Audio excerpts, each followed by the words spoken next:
ซุ่มก็ประมาณนี้พี่น้องเบิ่งเอาหั่นเพิ่นเอายังเอาแยงบ่ แม่น แยงเฮ็ดชุ่มนี่โอ้งามไก่เพิ่นพี่น้องเอ้ย งาม เบิ่งเอาเก็ดนี่เก็ดโอ้ บ่แม่นงามแล้วล่ะเนี่ย นี่เบิ่งเอาพี่น้องเก็ด เจ็บเด้ เจ็บตีแม่นนะ เบิ่งเอาพี่น้องนี่ หาก็สอบมื้อเช้านี่แหละ โอ้ไก่จักเดือนไก่ตัวนี้ ไก่8 เดือน นาน8 เดือนพี่น้องแต่ว่าใหญ่เด้พี่น้องเอ้ยอันนี้แหละ ไก่ เพราะว่าไก่เพิ่นได้พัฒนาเลยเนาะ แม่น กระดูกใหญ่มันก็ แม่นที่หูที่ตาได้นี่ โอ้เบิ่งเอาพี่น้องงามบ่นี่แหละวิถีชีวิตแถวบ้านนอกบ้านนาก็ประมาณนี้พี่น้องเอ้ย มันหน้า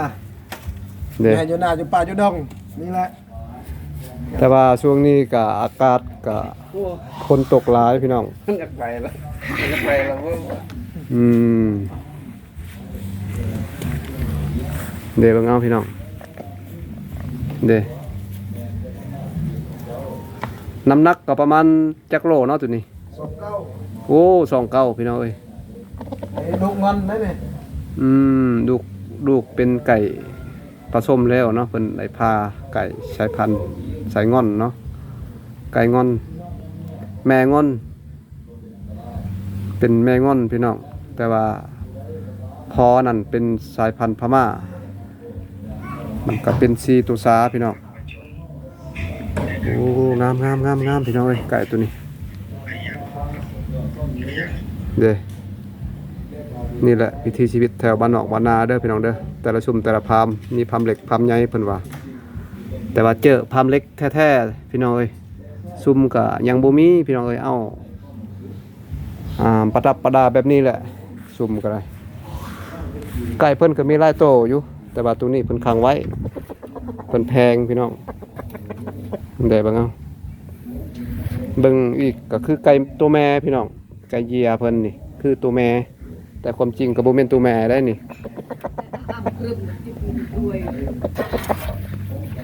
ผู้นี้ก็เจ้าของนี่เจ้าของไก่เลยนี่ขายบ่ไก่นี่ขายบ่ อ๋อ เพิ่น เลี้ยง เพิ่นเลี้ยงเพิ่นบ่ขายเด้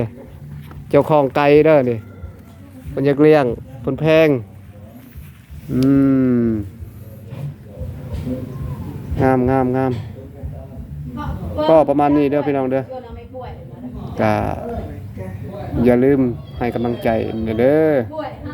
กดติดตามซอยกันเด้อพี่น้องเด้อเพื่อจะได้บ่พลาดในคลิปต่อไปเนาะยังสิมีคลิปหลายสิได้มาทายให้พี่น้องรับเบิ่งรับชมเนาะคลิปนี้ก็ประมาณนี้เด้อพี่น้องเด้ออันนี้ก็พิธีชีวิตแถวบ้านนอกบ้านนาพี่น้องเอ้ยก็ประมาณนี้แหละพี่น้องเอ้ย